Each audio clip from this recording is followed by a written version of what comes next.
Travailleuses, travailleurs.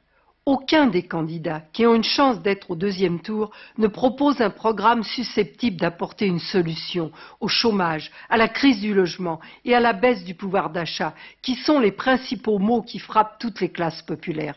Je parle seulement d'un programme qui, au lieu de privilégier les intérêts de la classe capitaliste, rétablirait un peu l'équilibre entre celle-ci et les travailleurs, en supprimant une partie des privilèges économiques des propriétaires de capitaux, afin d'améliorer le sort des classes populaires. Ce que j'ai commencé à exposer depuis le début de cette campagne serait le seul programme possible d'une présidence qui voudrait s'attaquer immédiatement et efficacement à la crise du logement, au chômage massif, à la dégradation du niveau de vie de la plus grande partie de la population. Bien sûr, il ne s'agit pas de ce que pourraient faire Nicolas Sarkozy, François Bayrou ou Le Pen, car chacun à leur manière, ils se situent ouvertement sur le terrain de la défense des seuls intérêts du patronat. Cependant, la candidate du Parti socialiste ne propose pas mieux par rapport à ces questions essentielles pour la classe ouvrière.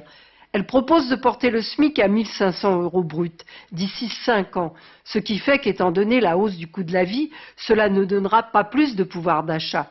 Elle ne propose de construire qu'un nombre dérisoire de HLM, bien en dessous des besoins réels. Et rien, mais alors rien pour réduire le chômage, ni même pour l'empêcher de s'aggraver, à part de créer des emplois qui seraient gratuits pour les patrons. Mais pourquoi pas en créer alors dans les services publics, où on serait certain que ce seraient des emplois utiles? Surtout, il n'est pas admissible que dans la France de 2007, des millions de personnes, y compris des travailleurs, ayant un salaire régulier, soient mal logés, voire pas du tout, et certaines contraintes de vivre dans des taudis, des immeubles délabrés, des campings ou dans la rue. Pourtant, l'État pourrait construire, les moyens matériels et financiers existent, 1 million de HLM par an, afin, en 3 ans, de résorber les besoins pour mettre fin au scandale que constitue la crise actuelle du logement.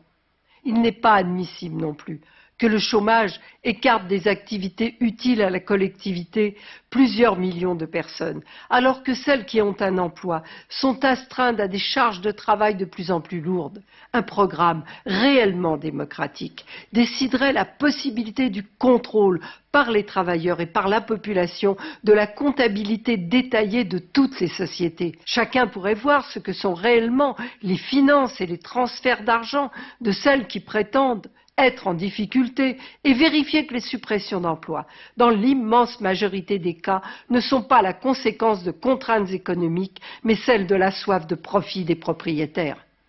Un programme réellement en faveur de la population mettrait un coup d'arrêt à la chute continue du niveau de vie par le relèvement immédiat du SMIC à 1 500 € net et par une augmentation uniforme de 300 € de tous les salaires et des pensions, ainsi que le relèvement parallèle de tous les minima sociaux.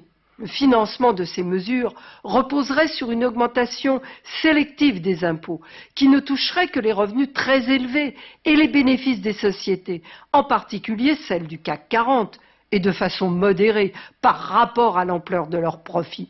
Il ne s'agit même pas d'un partage des richesses. Il s'agit seulement que les plus riches participent ainsi à l'effort nécessaire pour compenser les inégalités les plus criantes entre les plus riches et les plus pauvres. En 2 mots, ce que j'ai à dire, c'est ce que devraient être les premières mesures d'un gouvernement vraiment socialiste. Mais ce n'est pas évidemment ce que ferait un gouvernement de droite, mais ce n'est pas non plus ce qu'a l'intention de faire Ségolène Royal. C'est pourquoi je vous demande de voter pour ce programme en vous servant du bulletin à mon nom pour voter contre la droite, mais aussi pour dire à la gauche que c'est ce programme-là que vous voulez.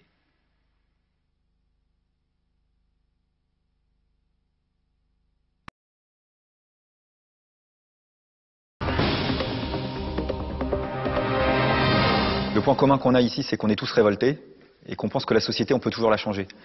Et l'autre point commun qu'on a, c'est que depuis 5 ans, on se mobilise les uns et les autres pour développer des bagarres et des résistances face à la droite. Donc c'est pour ça qu'on s'est rassemblés et qu'on va essayer de redonner la parole aux uns et aux autres, à la fois sur ce qu'ils ont fait et puis sur ce qui reste à faire, quoi.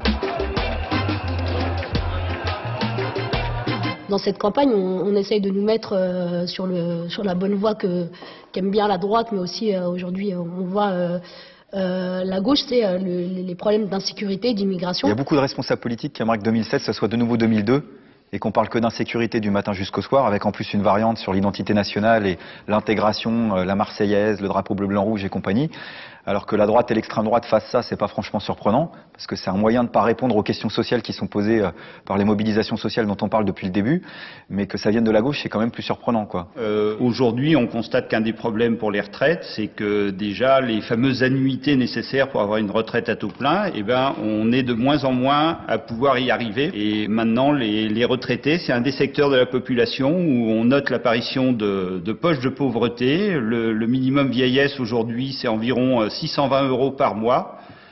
Donc c'est très faible et je crois que la revendication d'une revalorisation de 300 € pour tous ces revenus, c'est vraiment quelque chose qui est très nécessaire. Dans une grande entreprise comme la nôtre, qui est le 4e constructeur mondial de véhicules, eh ben, on a des gens qui travaillent par intermittence, puisqu'on a eu l'exemple de Sandouville avec des gens qui ont eu 70 jours de chômage, et qui fait qu'aujourd'hui, effectivement, ces gens-là ont un problème aussi de logement, puisque beaucoup de jeunes avaient pris leur logement et leur indépendance, qui avaient été embauchés chez Renault, qui aujourd'hui sont obligés de retourner chez leurs parents, avec des salaires de misère, puisqu'ils ont perdu en moyenne plus de 2000 € sur l'année dernière. Sur les conditions de travail, c'est vrai pour les plus anciens, mais c'est vrai aussi pour les plus jeunes. Voilà, au début, on arrive dans un job ou dans un boulot, on fait le tout fou, on court après les heures sup, on essaie de gratter le manque de salaire avec des heures supplémentaires, et puis au bout de 10 ans, on commence à se dire que voilà, la charge de boulot elle est de plus en plus pénible. Moi, je travaille dans une boîte d'ascenseurs, on se fait 2-3 mois par an, alors dans une branche qui est toute petite.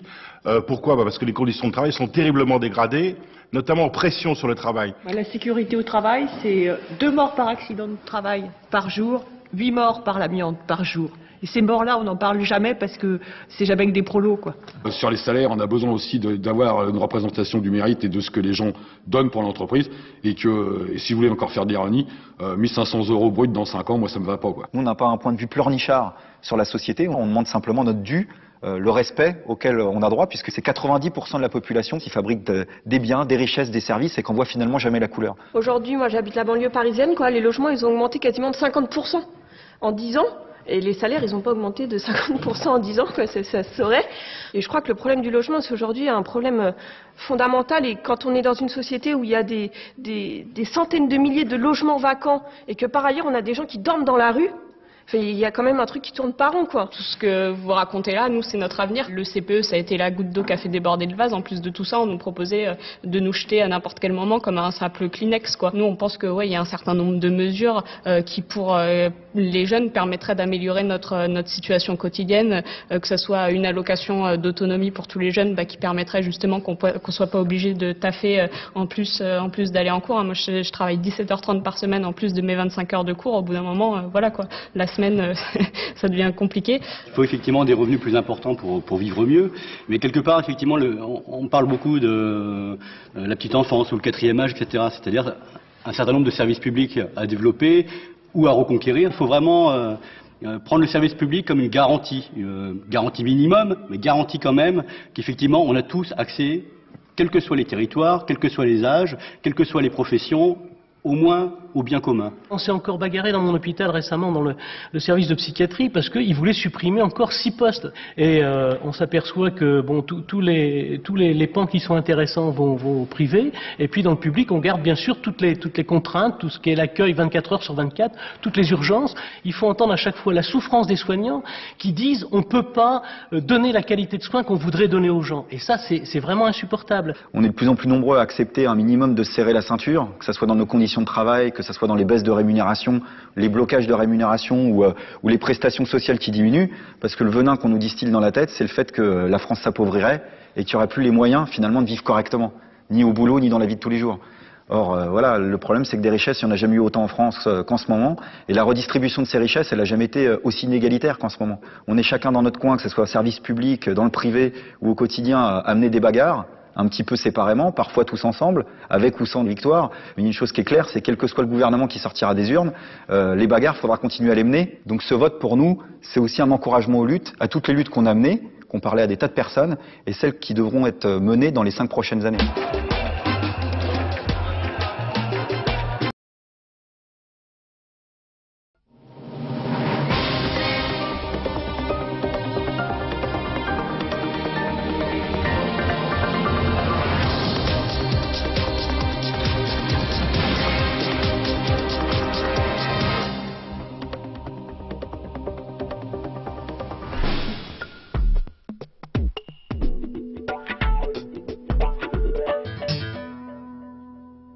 La droite dure. Très dure. Trop longtemps. Vos droits selon la droite. Chanel à Pantin, 103 licenciements. Lipton Éléphant à Gémenos, 57 suppressions d'emplois. Alcatel-Lucent, 4500 emplois supprimés en Europe. Pebeco à Saint-Dizier, 45 salariés sur le carreau. Airbus et ses sous-traitants, 10 000 postes supprimés. Avec la droite, vous avez le droit d'être au chômage. Après la date du 15 mars où les expulsions ont repris, effectivement, une demande de logements sociaux est indispensable dans la mesure où il y a des tonnes de sans-abri et où les promoteurs aujourd'hui s'en donnent à cœur joie sur le logement. Nous, ce qu'on demande, c'est qu'on construise, pas qu'on démolisse, et surtout un grand service public pour le logement. Avec la droite, vous avez le droit d'être à la rue.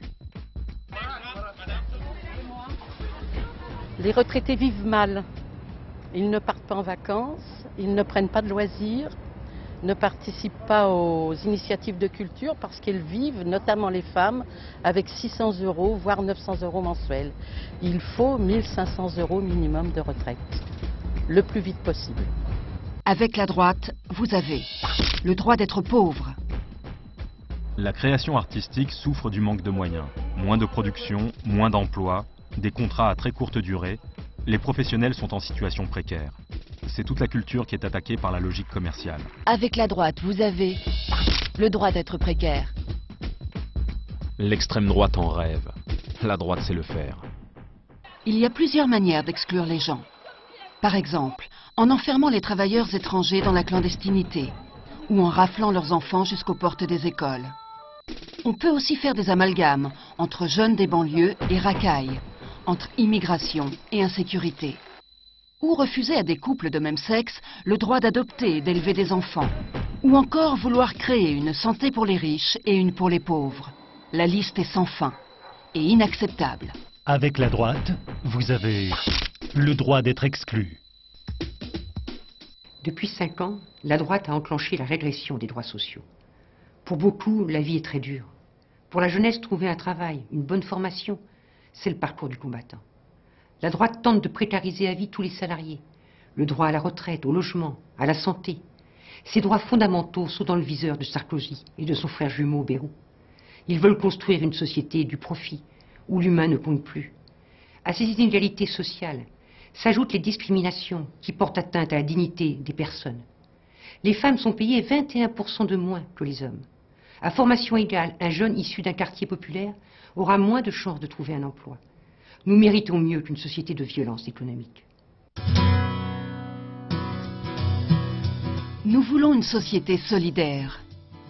La solidarité est une valeur fondamentale que nous voulons faire vivre concrètement. Nous soutenons l'économie sociale et solidaire qui démocratise l'économie à partir de l'engagement des citoyens. Elle génère des créations d'emplois, soutient les personnes fragilisées et participe à des projets utiles. Nous voulons une société pour vivre ensemble. 1500 milliards d'euros. C'est le total des transactions financières qui sont opérées chaque jour dans le monde. D'un autre côté, la moitié de l'humanité vit avec moins d'1 euro par jour et elle en meurt. Si la communauté internationale décide de prélever une taxe sur ces opérations financières, elle peut constituer un fonds qui permettra l'accès à l'eau, à l'alimentation, à la santé et à l'éducation des habitants des pays en voie de développement. Vivre ensemble, c'est soutenir le développement équitable. Remettre la droite au pouvoir, c'est lui donner le feu vert pour accélérer sa politique de destruction sociale, de recul démocratique. Ce monde libéral marche sur la tête. Alors stop ou encore? Je propose une logique nouvelle, une société tournée vers la satisfaction des besoins humains et du respect de notre environnement. Une société qui lutte contre les discriminations sexistes et homophobes. Notre pays est riche, riche de votre travail. Notre pays est malade de la loi de l'argent. En matière de revenus, d'emploi, de retraite, de protection sociale, je propose de garantir les droits qui permettent de vivre, tout simplement. L'égalité d'accès à une bonne éducation, à des conditions de vie dignes, ne doivent plus être réservées à quelques-uns. Dans cette campagne, beaucoup d'entre vous me disent leur soutien au programme que je défends, et pourtant hésitent. Je vous pose cette question. Qui vous défendra demain? Qui portera vos revendications, vos espoirs? La gauche peut et doit gagner. Pour qu'elle réponde à vos attentes, donnez-nous la force de vous défendre. Je suis engagé pour battre la droite et l'extrême droite et réussir à gauche. Votre vote compte au premier tour. Pour une France sociale, pour une gauche courageuse au premier tour, le vote utile, c'est celui qui porte vos aspirations. Pour une gauche fidèle à ses valeurs, déterminée à changer la vie, le 22 avril, le vote de gauche, Marie-Georges Buffet.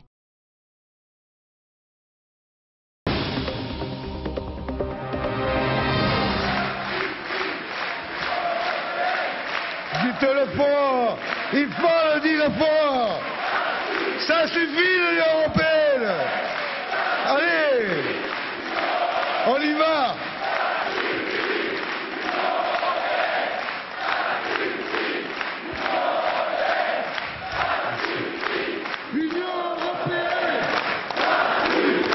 Nous voici rassemblés dans ce palais des sports de Paris, dans un des grands meetings organisés par le Comité national de soutien à la candidature de Gérard. Aux tribunes de ces réunions et meetings, n'en déplaise à qui que ce soit, il y aura comme aujourd'hui de très nombreux maires. Des maires qui résistent. Nous sommes à cette tribune en train de vous présenter la candidature Chivardi pour ce qu'elle est simplement. Une candidature collective qui veut aider à ouvrir une nouvelle issue à la crise que traverse notre pays. Nous, les maires, on se reconnaît bien dans ce candidat. Le candidat des défenseurs des services publics. Le candidat de ceux qui ont dit non le 29 mai dernier. Le candidat qui veut le maintien de nos petites écoles dans nos communes. Et ce n'est pas un problème de ruralité. J'ai lu ici un article d'un journal parisien qui relate la grève des postiers de la Poste du Louvre la semaine dernière. Eh bien, ils veulent fermer 30 postes de guichetiers sur les 109 que compte ce bureau. Je suis traumatisé parce que l'usine du bourg voisin, qui procurait 13 emplois à la population du village, vient de licencier 210 salariés sur 260, sans même avoir le prétexte d'arguments économiques. On nous dit quel rapport entre les maires et la défense des intérêts ouvriers. Mais ce rapport, il est historique dans notre pays. Oui, les communes sont une cellule essentielle de la démocratie politique. Mais depuis 2 siècles, le combat des opprimés et des exploités a inscrit à l'intérieur de cette conquête démocratique leur propre conquête, leur propre existence sociale. Notre candidature est celle de maires qui défendent leur école communale, leur bureau de poste, leur maternité de proximité, que les pouvoirs publics ferment les uns après les autres. Ich bin Psychologin und Gewerkschafterin in einem großen kommunalen psychiatrischen Krankenhaus in Deutschland. Ich bin heute bei euch, weil ich zu den mehr als 500 Unterzeichnern des europäischen Aufrufs gehöre, der den sofortigen Stopp der Zerstörung des Gesundheitswesens in Europa fordert. Mit den Krankenkassen können Sie vereinbaren, 1 Jahr nicht zum Arzt zu gehen, dann bekommen Sie einen Bonus von 600 € zurück. Quel travailleur n'est pas fondé à agir contre l'Union européenne et son pacte de stabilité qui organise la liquidation de tous les services publics? Qui a exigé la disparition de tous les contrôles sur les mouvements des capitaux? L'Union européenne. Qui a généralisé la flexibilité, bouleversement, la réglementation sur la durée du travail, les directives européennes sur l'aménagement du temps de travail de 1994? Si les travailleurs sont amenés de plus en plus nombreux, alors que nous sommes à 3 semaines d'élections générales, s'ils sont amenés de plus en plus nombreux à recourir aux moyens traditionnels de la lutte de classe, c'est parce que eux qui à 60, 70, 80% ont voté voilà moins de 2 ans pour la rupture avec l'Union européenne, sont absolument convaincus que ceux qui se présentent à leur suffrage et qu'on présente comme assurés de gagner au 2e tour ne s'opposeront jamais à aucun plan de licenciement et que ceux qui ont voté non le 29 mai 2005 n'ont d'autre choix que la grève dans l'unité avec les syndicats pour le retrait de tous les plans de licenciement aujourd'hui.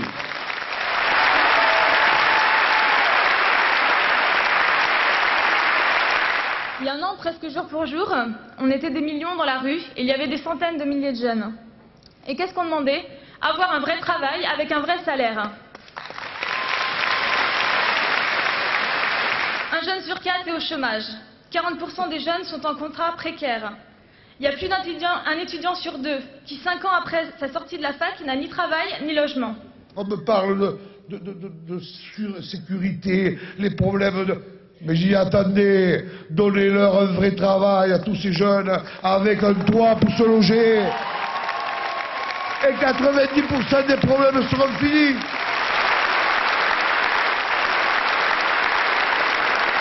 Nous voulons reconquérir la démocratie. Et la démocratie, elle passe, nous le pensons, par l'élection d'une assemblée constituante qui devrait redonner le pouvoir au peuple. La deuxième mesure serait aussi de déclarer la souveraineté de cette institution par rapport à l'Union européenne en rompant immédiatement avec toutes les institutions européennes et internationales et avec le traité de Maastricht. Merci à toutes et à tous.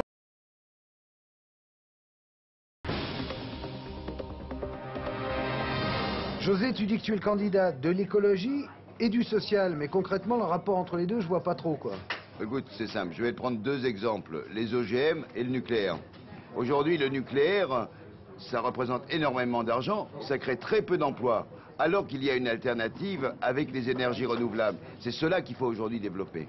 Pour les OGM, aujourd'hui, les multinationales veulent imposer ces semences transgéniques. On sait qu'elles sont dangereuses pour l'environnement parce qu'il y a un risque aujourd'hui de contamination généralisée. Elles sont dangereuses pour la santé parce que les premières études le démontrent. Et en même temps, elles privent les paysans de leur liberté. Tous les 5 minutes en Europe, il y a une ferme qui disparaît. Et en plus, l'agriculture aujourd'hui est en pleine dérive avec des gros problèmes d'environnement, des gros problèmes de crise sanitaire comme on l'a vu ces dernières années. On voit bien que la logique productiviste, avec son cortège de produits chimiques et d'OGM, on voit bien que les politiques libérales au sens large du terme nous conduisent tout droit à la faillite de la planète. À l'heure actuelle, l'alimentation fait 1500 km pour arriver dans notre assiette.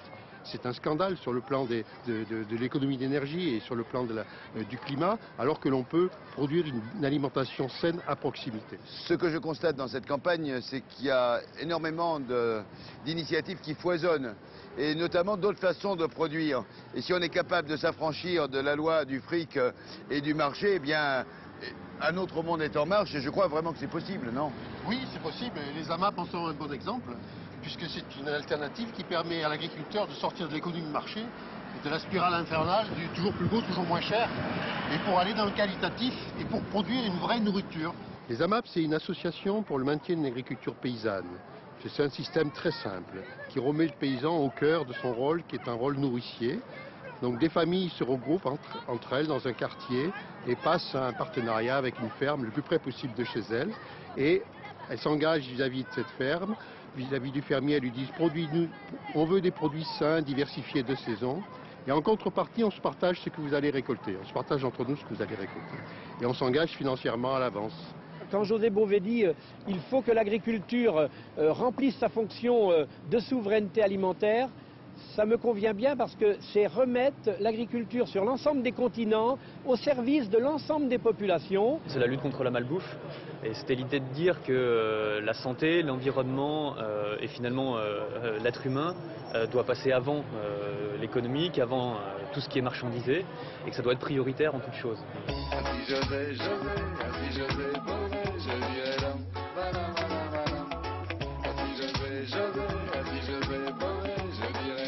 Nous ne voulons pas que des multinationales asservissent les semences des paysans. Au nom de ces valeurs, nous allons agir et commettre un acte illégal mais légitime. 70% des Européens sont contre les OGM, mais combien de personnes sont allées en prison pour défendre la société contre ces multinationales de l'agrobusiness? José est unique dans ce domaine. José, là, on est au cœur du système. Je pense que tu dois te sentir dans ton élément, non? Effectivement, là, on voit un véritable cauchemar capitaliste, celui qui à la fois organise la misère sociale et détruit la planète. Alors, pour sauver la planète, selon toi, il faudrait mettre tout le monde au chômage. On arrête de produire, on arrête de travailler. Ben non, justement, au contraire, il faut à la fois lutter pour faire en sorte que chacun puisse avoir un revenu et travailler, et en même temps changer la façon de produire. Aujourd'hui, on ne peut pas continuer de détruire la planète, toujours produire plus. Il faut en même temps que nos modes de consommation changent, nos modes de vie, et qu'à partir de là, on permette à chacun de pouvoir vivre décemment. La campagne de José Bové, c'est la seule campagne qui est vraiment du 21e siècle. parce que justement elle n'oppose pas l'urgence sociale et l'urgence écologique. Il faut préserver la planète et pour ça il faut que tout le monde ait des bonnes conditions de vie, il faut que les logements soient de haute qualité environnementale, il faut que les emplois soient des emplois utiles, il faut qu'on réponde aux besoins sociaux. Il n'y a pas de contradiction entre l'urgence sociale et l'urgence écologique. Urgence écologique, urgence sociale, ça veut dire pour moi que la maison brûle, la planète brûle, les voitures brûlent. C'est parce qu'aujourd'hui, au centre des décisions politiques, seul le profit compte. On veut que l'emploi, le travail, ce ne soit pas des variables d'ajustement, que ce ne soit pas l'occasion de gagner un maximum de fric. On n'est pas des citrons, on n'est pas là pour être pressé. Et on veut affirmer très fort que tout le monde est indispensable au fonctionnement de la société. On a besoin de tout le monde. Au XXIe siècle, il est temps que le travail et les salariés soient valorisés, mais aussi que l'environnement soit protégé. Valoriser le travail, c'est permettre la sécurisation du parcours des travailleurs. C'est aussi assurer une augmentation de salaire et permettre à ceux qui ne travaillent pas de pouvoir le faire. C'est aussi lutter contre les cadences infernales. Mais il faut en même temps protéger l'environnement, défendre la biodiversité, lutter contre l'effet de serre et promouvoir des énergies renouvelables, par exemple. Le 22 avril, chacun peut le dire avec son bulletin de vote José Bové. Un autre avenir est possible.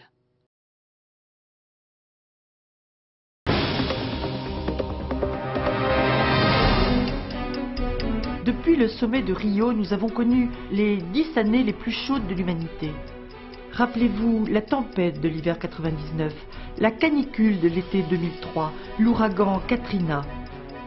Dans 15 ans, que répondrez-vous à vos enfants quand ils vous demanderont « Tu savais? Tu n'as rien fait? Pourquoi ?» On ne fera pas d'écologie sans les écologistes. Je suis la candidate des Verts, des écologistes. J'ai 48 ans, je suis maman de 2 filles, mais ce n'est pas en tant que femme que je me présente aux élections présidentielles. Je suis médecin, j'ai été militante syndicale, militante associative, militante politique au sein des Verts. Je suis élue de Seine-Saint-Denis, j'ai été ministre. Je veux à chaque instant concilier l'action sur le terrain et le changement des politiques.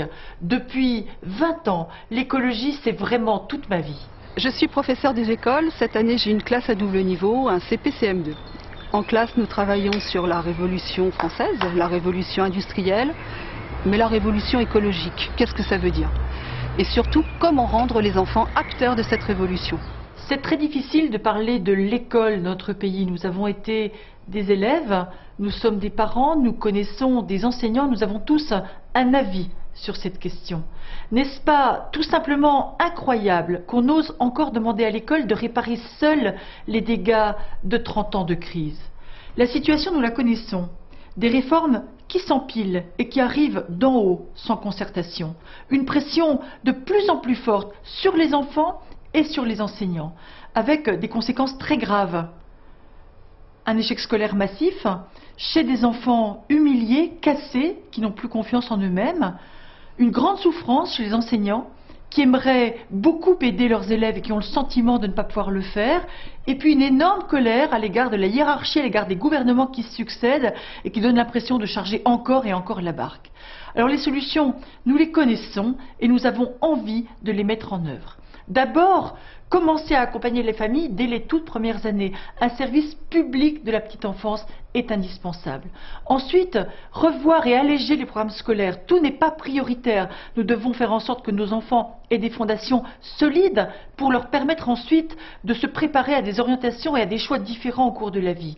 Nous devons cesser de sélectionner par l'échec, retarder le moment de la sélection et faire en sorte que l'orientation ne soit pas faite par défaut mais en fonction des goûts, des priorités et des besoins bien sûr aussi du marché du travail. Nous devons rompre avec un discours qui laisse croire que nous donnons plus à ceux qui ont moins alors que c'est exactement l'inverse qui se produit. Et puis nous devons permettre aux enseignants de se recentrer sur leur mission première, enseigner, en faisant entrer d'autres adultes dans l'école, des assistants d'éducation pour accompagner tous les temps de la vie scolaire, des éducateurs pour permettre aux enfants handicapés d'être accueillis effectivement comme le prévoit la loi, mais aussi des enseignants de langue régionale, des militants associatifs, des représentants des réseaux de l'éducation populaire. C'est cette diversité qui va permettre à l'école de ne pas être fermée sur la vie et d'assumer aussi sa mission culturelle et sa mission citoyenne. En tant que médecin généraliste, je suis de plus en plus confronté à des patients qui se posent des questions sur les nouveaux risques, que ce soit sur la pollution, les OGM ou la grippe aviaire. J'aimerais bien savoir quelles sont les réponses que la révolution écologique peut apporter à ces nouveaux risques. Je suis moi-même médecin et je partage largement vos préoccupations. La quasi-totalité des nouvelles maladies, des nouveaux risques sont liés aux conditions de vie et de travail, aux conditions d'environnement plus largement. C'est vrai pour la grippe aviaire, largement lié aux conditions dans les élevages. C'est vrai aussi pour les OGM dont les risques ne sont pas réellement très bien connus à cette heure. Alors nous avons le choix entre deux stratégies. Soit réparer les dégâts en cherchant pour chaque pathologie nouvelle une molécule miracle, soit mettre en place une stratégie de précaution, de prévention pour réduire dans l'environnement les facteurs qui expliquent la dégradation de la santé. Pour être très concret, est-ce que nous allons continuer à chercher une pilule miracle contre l'obésité ou conseiller un bon équilibre alimentaire et la pratique d'un exercice physique régulier? Est-ce que nous allons dire aux agriculteurs qui souffrent de stérilité ou de problèmes immunitaires qu'ils doivent tolérer, accepter les pesticides, ou est-ce que nous allons réduire l'usage de ces molécules toxiques dans les pratiques agricoles? Nous souhaitons donc privilégier la prévention, l'éducation sanitaire, remettre le généraliste au cœur du système de santé, ce qui suppose qu'on travaille sur les conditions de son installation dans les quartiers difficiles, dans les zones rurales, y compris financièrement. Ce qui suppose aussi qu'on développe des nouvelles modalités d'exercice, des maisons médicales, des réseaux de santé, des centres de santé, où les professionnels et les usagers pourraient travailler ensemble. L'enjeu est tout simple, il s'agit de passer d'un système de soins qui fonctionne au profit des professionnels à un système de santé conçu dans l'intérêt de chacun d'entre nous.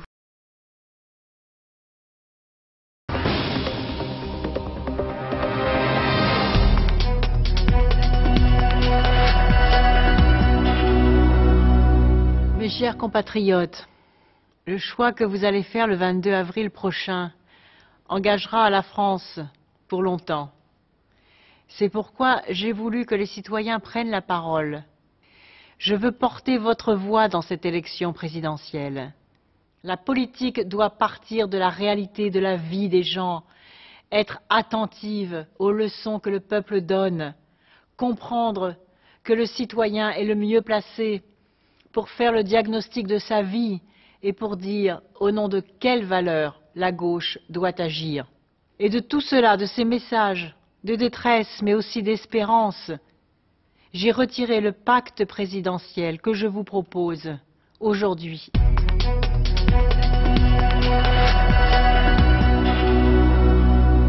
Oui, retrouver le plein emploi est notre objectif prioritaire. Oui, je veux réconcilier les Français avec l'entreprise.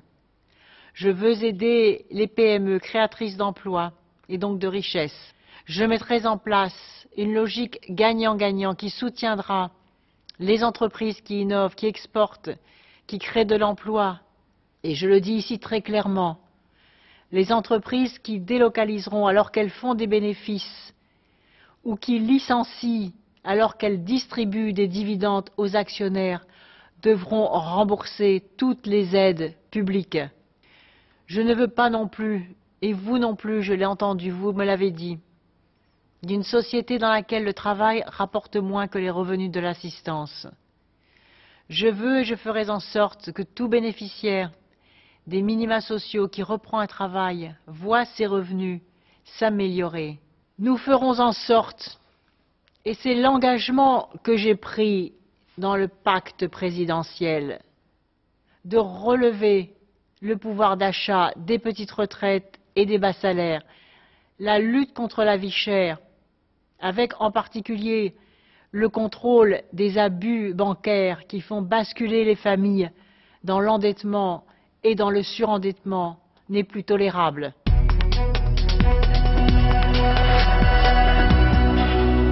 L'éducation, sera au cœur de mon pacte présidentiel. Je veux être la présidente de la réussite éducative et culturelle. Je m'engage à mener la guerre à l'échec scolaire, aux enseignants qui se battent en première ligne et qui sont les artisans du pacte démocratique et républicain.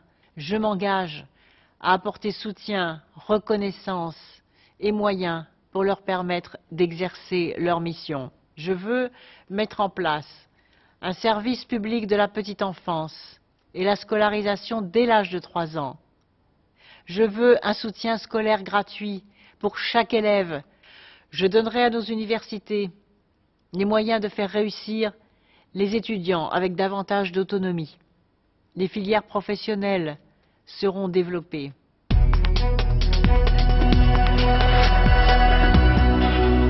Notre sécurité sociale est menacée. Notre système de prestations de plus en plus inégalitaire.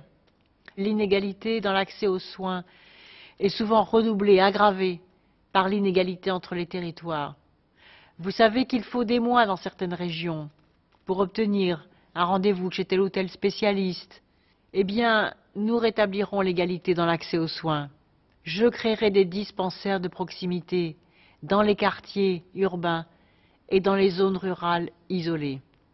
J'ouvrirai une large négociation sur l'avenir des retraites.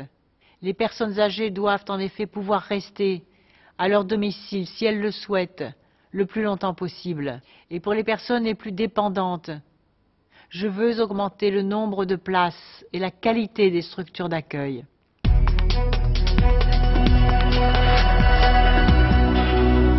Les défis de l'écologie ne sont pas une limite, mais c'est une formidable occasion, une opportunité de revivifier nos économies, de stimuler la recherche, de créer de nouveaux emplois, de bâtir un monde plus vivable pour nos enfants. Je me présente devant vous forte de ces engagements. La France présidente, c'est celle du progrès pour tous et du respect pour chacun. Vive la République, vive la France.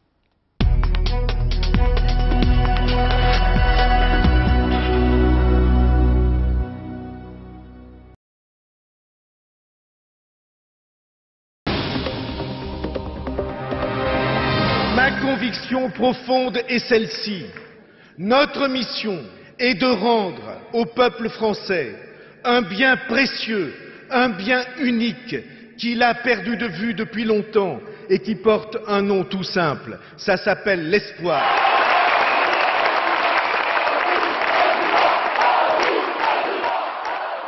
Un jour, quelqu'un est venu me voir et m'a dit « Le président de la République, monsieur, c'est celui à qui on confie les clés de la maison. Alors j'ai besoin de savoir qui vous êtes. » J'ai trouvé que c'était une remarque juste. Je m'appelle François Bayrou, j'ai 55 ans. Je suis né dans un petit village des Pyrénées qui s'appelle Bordère, dans une famille de paysans. La vie a fait que j'y habite toujours, encore aujourd'hui. Je suis allé à l'école communale. C'était l'école républicaine. Je l'aime parce qu'elle offrait sa chance à tous, quel que soit leur milieu. Puis sont venues les années lycée. J'ai passé le bac en 68, puis l'université à Bordeaux jusqu'à l'agrégation de lettres, français, latin, grec. J'attache beaucoup d'importance à cette culture classique, qui est un peu de la culture française. Et puis la vie vient, avec ses joies et ses peines, et elle bouleverse tout. Un jour, mon père est mort dans un accident du travail. J'ai décidé, avec ma mère, de prendre sa suite. J'ai travaillé de mes mains, et c'est une fierté pour moi. En même temps, j'ai été professeur, un jeune professeur, et j'ai beaucoup aimé transmettre ce que je savais. Ma femme s'appelle Elisabeth, nous nous sommes mariés, nous avions 20 ans. Il y a 35 ans, aujourd'hui. Nous avons eu 6 enfants, 4 filles et 2 garçons. Très tôt, la politique est entrée dans ma vie. J'ai été un jeune député, un jeune ministre avec passion. J'ai travaillé, j'ai observé. J'ai eu raison, je me suis trompé. J'ai appris. Voilà qui je suis. Et maintenant, ce que je veux faire. Je veux rassembler les Français. Jamais notre pays n'a eu devant lui un tel défi. Jamais il n'a connu en même temps le chômage qui ne recule pas, la dette que nos enfants devront rembourser, les banlieues fracturées, le doute sur l'école, le doute dans les usines, plus la crise du climat, plus les menaces sur les retraites, plus les fins de mois difficiles pour les petits revenus aussi bien que pour les classes moyennes. Et tout cela avec en toile de fond l'immense mouvement de la mondialisation. En face de tout cela, la vieille guerre politique, un camp contre l'autre, ce n'est plus la question. Pour moi, je peux discuter et travailler avec des gens compétents de tous bords. Je peux travailler avec des gens qui ne pensent pas exactement comme moi. Je le peux et je le veux. J'ai des objectifs simples. Je veux que tous les enfants sachent lire et écrire avant d'entrer en 6e. Je propose qu'on y arrive en 5 ans. Je garantirai les moyens nécessaires. Je veux stopper l'augmentation de la dette. Je propose qu'on le fasse en 3 ans. Je veux que l'on crée des emplois, de vrais emplois. Je propose qu'on permette à toutes les entreprises françaises de créer 2 emplois nouveaux sans avoir à payer de charges pendant 5 ans. Je veux sortir les RMistes de leur isolement. Je leur proposerai une activité rémunérée dans la société, dans des associations ou collectivités locales. Je veux rendre du pouvoir d'achat à ceux qui travaillent et aussi à ceux qui ont travaillé toute leur vie. Je proposerai que les petites retraites et le minimum vieillesse soient portés à 90% du SMIC en 5 ans. Je veux relancer l'ascenseur social et que tout le monde puisse avoir sa chance d'arriver en haut, même en partant d'en bas. Je veux que la France soit à l'avant-garde de la lutte pour la biodiversité et contre le réchauffement de la planète. Et je veux réconcilier les Français avec l'Europe et l'Europe avec la France. Ces objectifs-là, je ne sais pas s'ils appartiennent à un bord ou à l'autre. Ce que je sais, c'est qu'ils sont urgents. Je veux qu'on avance, et c'est maintenant. Je vous propose d'être le président qui rassemble les Français pour reconstruire la France. Ma conviction profonde est celle-ci. Notre mission est de rendre au peuple français un bien précieux, un bien unique, qu'il a perdu de vue depuis longtemps et qui porte un nom tout simple. Ça s'appelle l'espoir.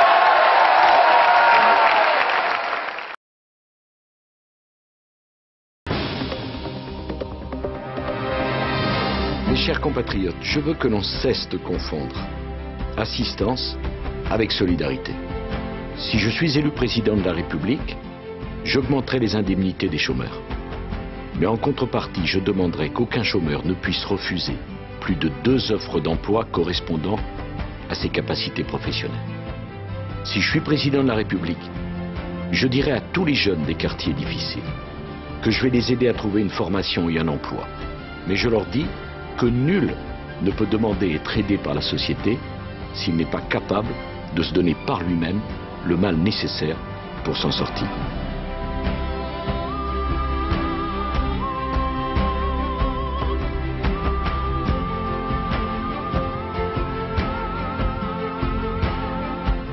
Je sais le malaise des enseignants, qui sont dévoués, admirables de compétences et d'engagement. Je connais le malaise de l'école. Mon objectif pour l'école de la République est simple.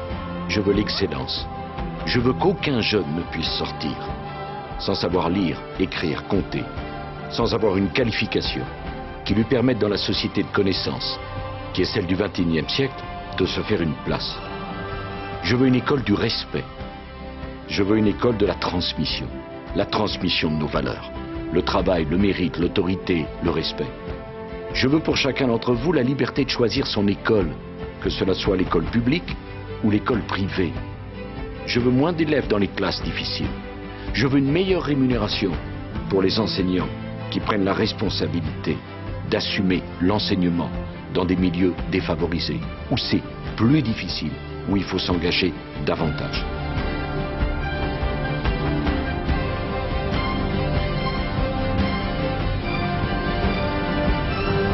Je veux dire aux Français que je garantirai votre santé. Je garantirai la pérennité de vos retraites. Je garantirai l'assurance maladie. Mais je veux également dire que je vais lutter contre la fraude, contre le gaspillage public. Le personnel hospitalier mérite mieux que d'avoir été totalement désorganisé par les 35 heures qui ont mis la pagaille à l'hôpital plus encore que dans l'ensemble des autres services publics.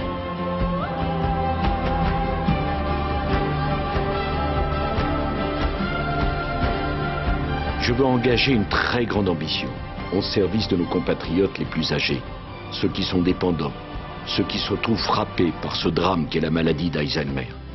Je veux que chacun puisse se dire qu'il pourra terminer ses jours chez lui ou dans un établissement digne. Les cheveux blancs, c'est beaucoup d'expérience et beaucoup de sagesse. C'est aussi beaucoup de courtoisie et beaucoup de respect dans une société qui en a besoin. Voilà. Et puis vous avez bien mérité de vous reposer, de vous détendre. Si vous saviez comme j'aurais envie de jouer aux cartes avec vous, je vous assure.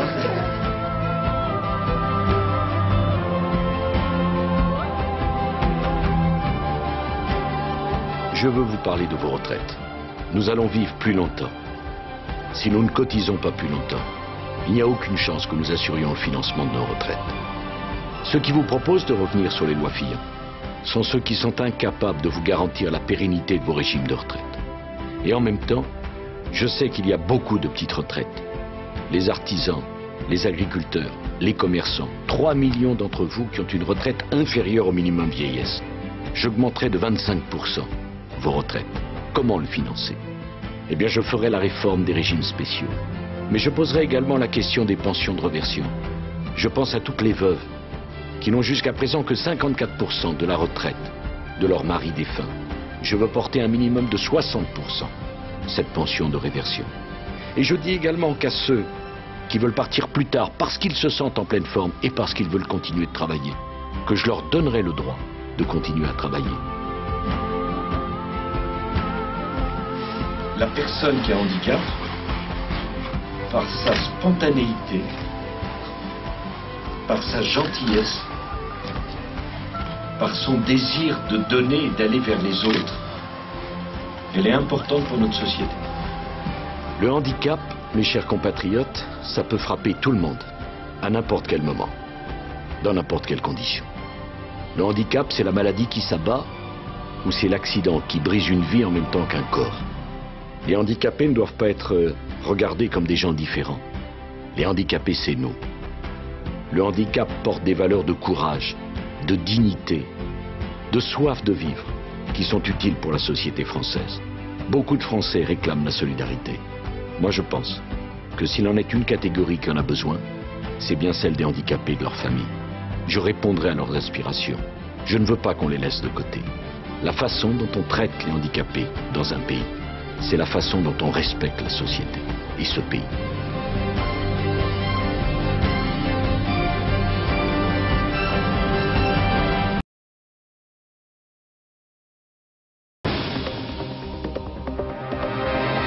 On a fait 1,3 million la dernière fois en 2002. J'espère qu'on va faire beaucoup mieux. Il va falloir qu'on mène une campagne de proximité, remettre tous les systèmes en place et avancer. Je crois que tu as bien démarré là, avec tous ces meetings. Mais avec la campagne des campagnes que je mène déjà depuis septembre 2006, sur le terrain, près d'une 50aine de déplacements dans les territoires et les terroirs de France, à la rencontre des forces vives de la ruralité, j'ai pu entendre la France, j'ai pu entendre les Français, les écouter et proposer un projet. Ce projet que nous allons porter, c'est le projet pour la ruralité d'abord, mais qui est tout à fait transposable dans les villes, parce que vous savez, ruralité, ça rime avec quartier.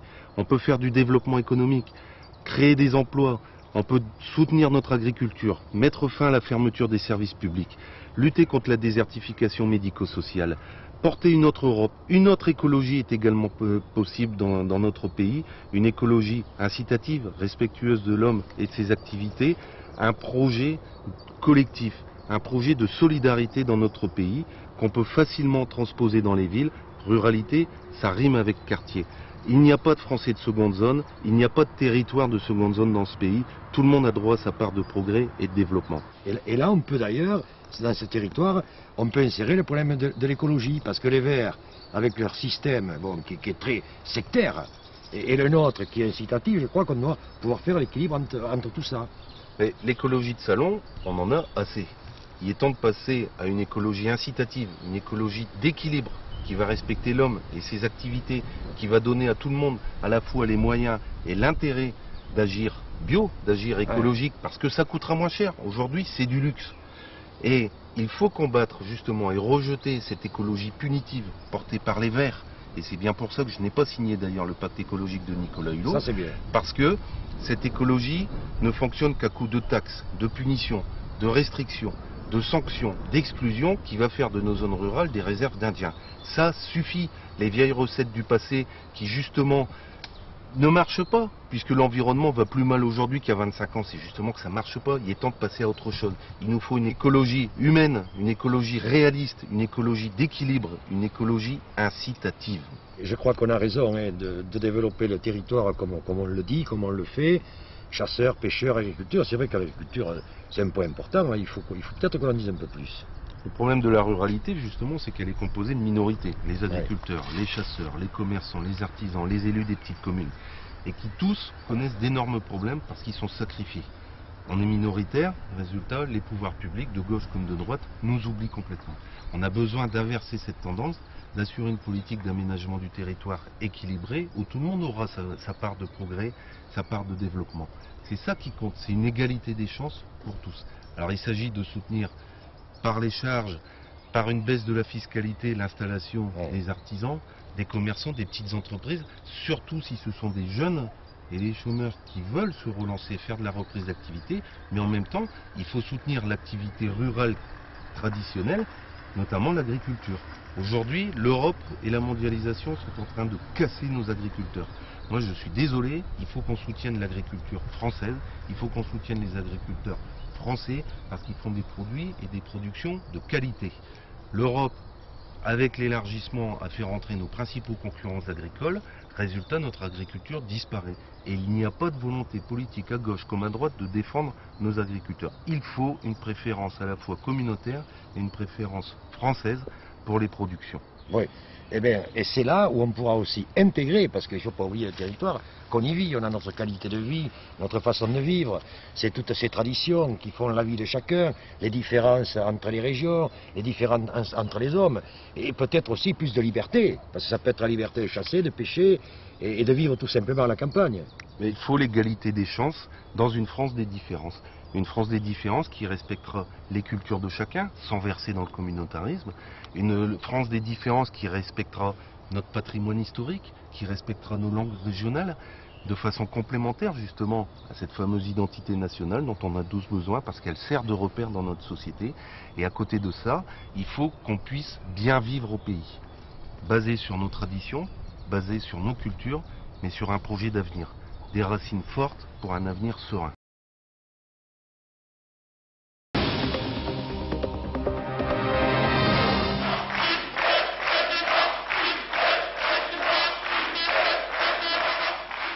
Mes chers compatriotes, chacun d'entre nous ressent au quotidien que la vie est de plus en plus chère, le travail de plus en plus rare, l'insécurité de plus en plus forte et que le communautarisme menace l'unité de la République. Depuis 20 ans, les partis politiques au pouvoir démantèlent nos protections, asphyxient nos entreprises, abandonnent la transmission des repères et des valeurs de la société. C'est ainsi que notre pays a perdu peu à peu la maîtrise de son territoire, de ses lois et de ses libertés. Au point que les Français ne croient plus ni en la politique ni en l'avenir. Mais demain, avec le patriotisme, je veux rendre l'espoir aux Français. Identité nationale, marseillaise, drapeau tricolore, maîtrise de l'immigration, protection européenne. Tout au long de cette campagne, les candidats sont venus se positionner les uns après les autres sur les thèmes que Philippe de Villiers défend depuis tant d'années. À l'heure de faire votre choix, ce ne sont pas les paroles et les promesses qui comptent, mais la certitude que celui pour lequel nous allons voter respectera ses engagements. Comme beaucoup d'entre vous en 2002, j'ai cru que la majorité élue, dont je faisais partie, allait mettre tous ses pouvoirs pour aller au bout des réformes dont notre pays a besoin. Député à l'Assemblée nationale, j'ai défendu avec conviction une vraie politique de droite. Malheureusement, je me suis bien vite senti seul. J'ai par exemple essayé de mettre fin aux droits exorbitants accordés aux clandestins, comme l'aide médicale d'État, ce milliard d'euros que nous dépensons chaque année pour les frais de santé des étrangers en situation irrégulière, quand les Français, comme les étrangers en situation régulière, doivent payer le ticket modérateur. Ce droit injuste bénéficie à 200 000 clandestins. Malheureusement, et malgré les engagements de la campagne, je n'ai pas été suivi.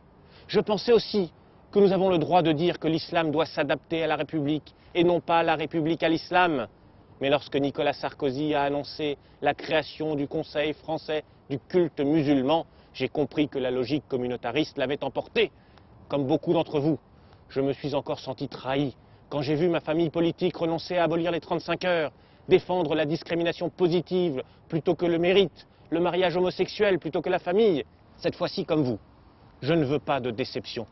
Comment croire ceux qui promettent pour demain ce qu'ils n'ont pas pu ou pas su faire quand ils avaient le pouvoir?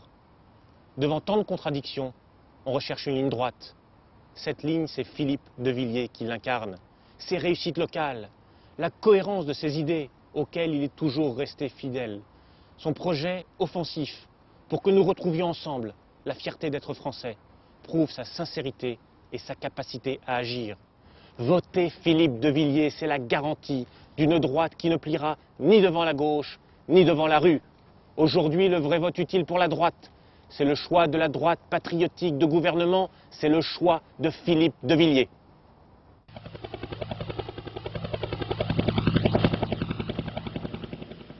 En tant que président du Conseil général de la Vendée, j'ai agi à contre-courant des politiques menées au niveau national.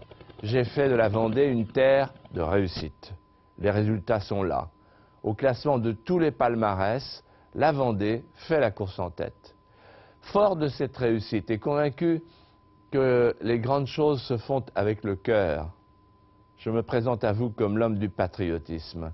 Parce que le patriotisme m'apparaît comme la seule réponse face aux problèmes majeurs de notre pays qui doit impérativement retrouver la maîtrise de son avenir.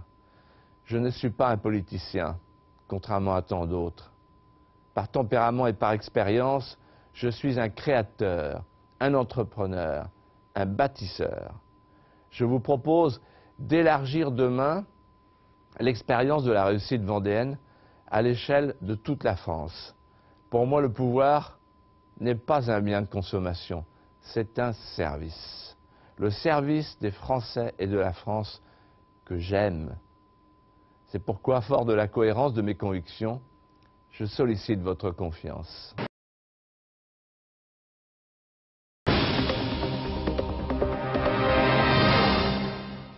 Chers compatriotes, honnêtement, vous sentez-vous plus en sécurité aujourd'hui qu'en 2002? Bien sûr que non. Les événements du 27 mars à Paris, gare du Nord, illustrent l'échec de M. Sarkozy, ministre de l'Intérieur pendant plus de 4 ans. À l'inverse de ce qu'il prétend, grâce à des statistiques truquées, son bilan est accablant. Il n'y a pas eu 3 700 000 crimes et délits en 2006, comme il l'affirme, mais 12 400 000, selon l'Observatoire national de la délinquance qu'il a lui-même mis en place. Monsieur ment avec aplomb.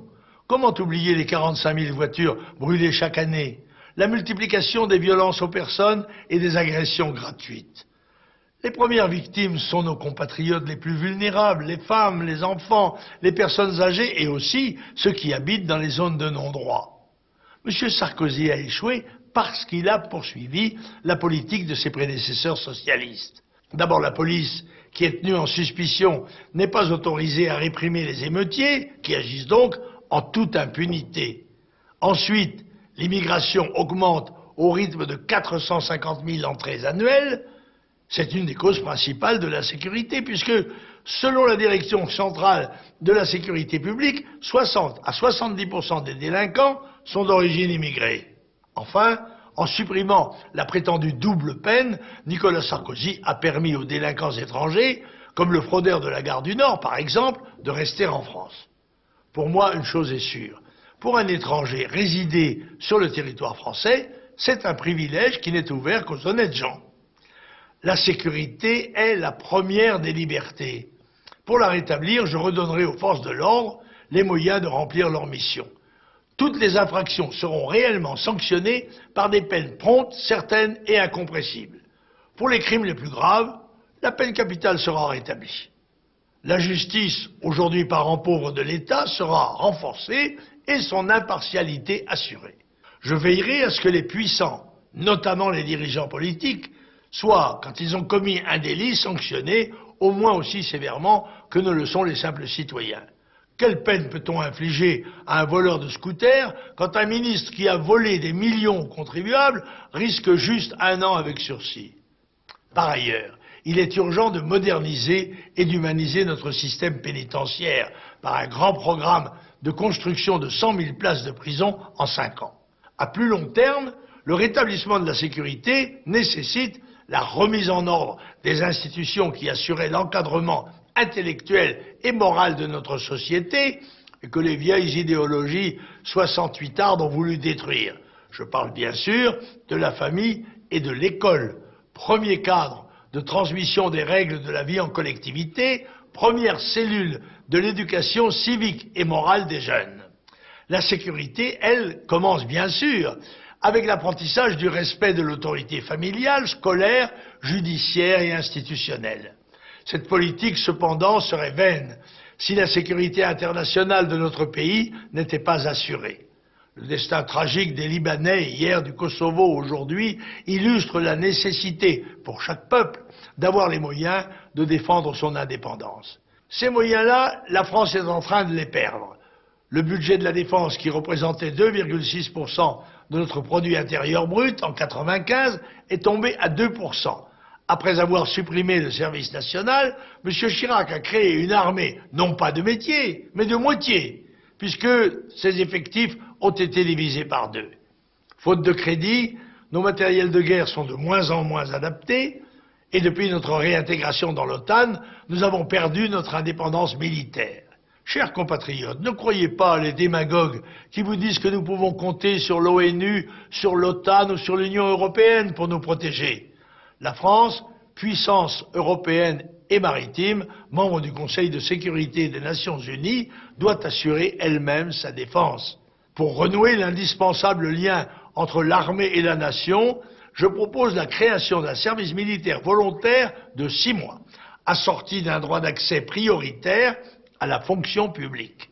Les volontaires pourront aussi, s'ils le veulent, servir soit dans l'armée active, soit dans une garde nationale chargée de la défense opérationnelle du territoire. Assurer la sécurité des personnes et la défense du territoire est la première mission du chef de l'État, chef des armées. Cette mission, si vous m'accordez votre confiance, je la remplirai avec fermeté et justice, sans vacarme, sans tapage, mais sans crainte.